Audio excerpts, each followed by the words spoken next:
uma visão diferente do Viana a esse respeito, mas eu vi aquela corrida muitas vezes, quadro a quadro, para poder formar minha opinião, e eu ainda não mudei essa opinião.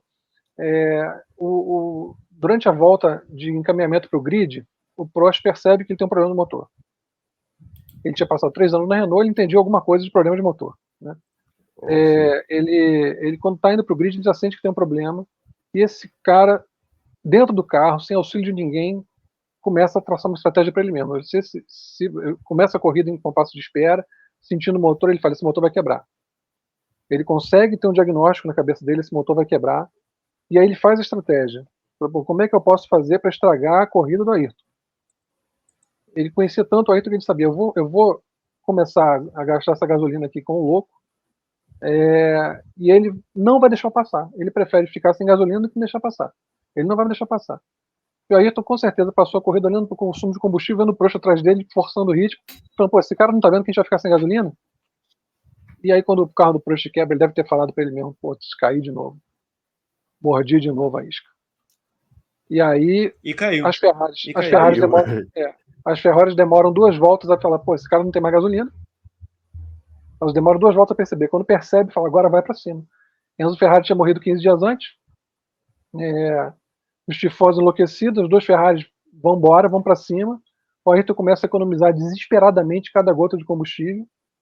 E faltando 3 voltas para a corrida, ele consegue igualar o tempo do Berger. Ele já tinha chegado, ele estava 5 segundos só na frente àquela altura. E consegue já girar no mesmo tempo do Berger, mas você via que ele estava assim, pilotando, ele estava botando tudo que ele sabia ali. Carregando o máximo de velocidade possível para as curvas, para ter que frear menos, ter que acelerar menos, e realmente pilotando de um jeito que você não viu o Schumacher pilotar, por exemplo, de andar rápido, gastando o mínimo possível. Parece prova de Gran Turismo. Você tem que girar um tempo com aquele tanto de combustível. Aí ele estava fazendo isso. Você vê que você olha a pilotagem, ele estava diferente, visivelmente diferente, de carregar muita velocidade. E aí surge o Leclerc, 40 anos, tinha feito 40 anos no dia anterior. Era a segunda corrida dele na Fórmula 1, se não me engano. Ele já tinha feito Não, no a 83. primeira. É a única. Ele passa por 83, ele entrou no Grande Prêmio da França, não se classificou e não classificou. Não classificou. A primeira corrida que efetivamente foi naquele dia. Esse cara já ia tomar a segunda volta, ele olha no retrovisor, vê o capacetão amarelo, a McLaren, ele perde ponto de frenagem, freia com o pneu virado para a esquerda, mas vai travando, vai passando reto. O Ayrton estava longe dele, o Ayrton não ia tentar aquele mergulho naquela hora. Eu vou dar depois o Viana vai poder me contradizer, mas o Ayrton não tinha planejado aquele mergulho naquela hora. E aí o cara ia passar reto, o Ayrton vai. Só que na hora que ele ia passar reto, ele tira o pé do freio, recupera a aderência dianteira, o carro guina para a esquerda. E aí o Ayrton abre o máximo que podia. Quando volta, pneu traseiro direito da Ayrton, pega o dianteiro esquerdo do Leclerc, ele roda, fica igual uma gangorra ali. E aí, claro, muita gente vai culpar o Ayrton, muita gente vai culpar o Leclerc, mas eu entendo que quem perturbou a ordem toda daquela corrida e botou o Ayrton naquela situação foi o gênio de Alain Prost. Eu só vou destacar um aspecto técnico, que era a questão justamente do gerenciamento de combustível. Aquele carro MP44, ele tinha uma confiabilidade mecânica absolutamente espetacular, mas houve um episódio no México com a equipe Lotus em que eles empobreceram demais a mistura, ou seja, a gasolina era pouca, o ar era muito, a gasolina era pouca para eles poderem economizar combustível e poderem participar. O que acontece? Nessa época, o combustível resfriava os pistões. Então, se você empobrecer demais a mistura, você furava o seu pistão. Então, o Ayrton, a partir do momento em que ele morde a isca do Prost, ele não pode empobrecer a mistura, senão ele quebraria o motor dele. Então, ele tem que andar com uma dose, uma mistura rica para poder resfriar os pistões, ainda mais no circuito que é de longas retas e que exige altas rotações do carro, com as Ferraris vindo alucinadamente atrás dele. Então, você tem todo esse caldeirão, todos esses elos de corrente, para quem gosta de imaginar essa situação como um punhado de coisas que acabam se conectando ao mesmo tempo, e aí surge o Leclerc no caminho. Ayrton Senna tinha que economizar combustível sem poder empobrecer a mistura, senão ele ia furar pistão, como a Lotus fez no Grande Prêmio do México, em que os 2 carros quebraram pistão. Então você tinha mais esse componente de dramaticidade para o Ayrton ter que lidar, porque o próprio enriquecimento da mistura, o próprio combustível, que nessa época era aquela gasolina 84% tolueno, e que evitava a autodetonação, ela resfriava, ela tinha a característica de resfriar o pistão antes de haver a faísca da vela. Então você tinha mais esse componente. O Ayrton, ele tinha que empobrecer a mistura até um mínimo que não era o mínimo desejável para ele poder realmente fazer a administração do combustível e terminar aquela prova sem ter pane seca. Só o que eu coloquei recentemente nas redes sociais sobre essa corrida, né? Fez 35 anos em setembro. Acho que 11 de setembro, se não me engano.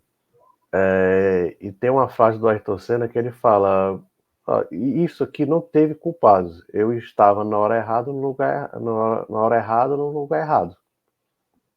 Mas também, como o Márcio falou várias vezes, né? O Senna, ele era muito previsível e ele estava criando uma casca que faria dele um piloto ainda mais completo do que ele era 35 anos atrás.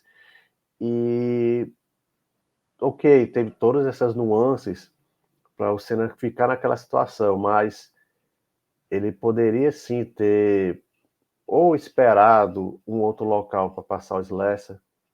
Ali é estreito, ali tem poeira, né? Eu acho que o Senna nem percebeu, que talvez nem soubesse que era o Slessor que estava na frente dele quando ele mergulhou na primeira curva, naquela freada, mas ele poderia esperar. Então até mesmo de repente, poxa, o Prost abandonou o segundo lugar. Tudo bem que não vinha uma Ferrari, vinha as duas Ferraris, vinha o Berger e o Alboreto chegando nele.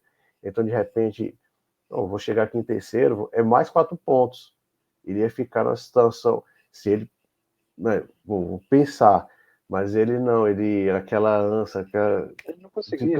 Tricando os dentes, eu tenho que passar o mais rápido possível, porque eu tenho que economizar combustível, os caras estão chegando atrás de mim, e eu considero, assim, um erro de cálculo do Senna. Eu considero, o Márcio explicou perfeitamente, mas ainda considero assim um pequeno erro de cálculo que o Senna em 93 ele não cometeria, talvez ele não cometeria. Em 92, um cara mais experiente, mais cascudo, ele não cometeria, entendeu?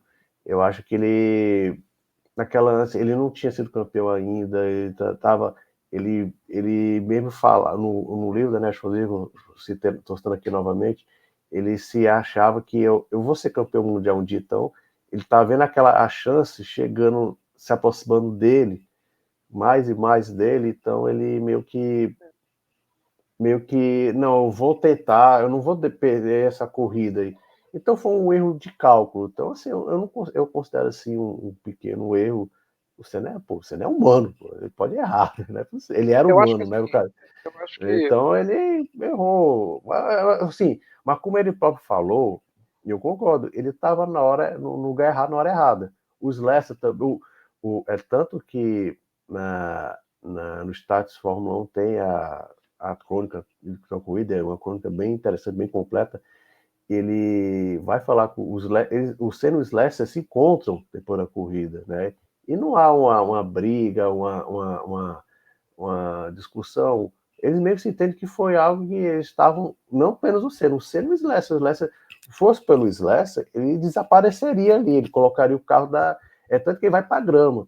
Mas se ele pudesse, ele faria o carro dele desaparecer. Mas ele não tinha como acontecer, então foi um incidente de corrida, mas sim, o Senna ele poderia ter calculado melhor toda a manobra, apesar de toda a pressão que tinha de conquistar o primeiro título que ele esperava conquistar, de talvez tivesse mordido, poxa vida, aquele francês me fez eu cair nessa armadilha de novo, estou aqui apanhando, tentando vencer uma corrida em que eu estou praticamente sem combustível, a Ferrari está chegando, tinha toda aquela aura. Você falou, o Enzo Ferrari tinha morrido há pouco tempo, então Havia aquela sensação de que a Ferrari tinha que ganhar aquela corrida.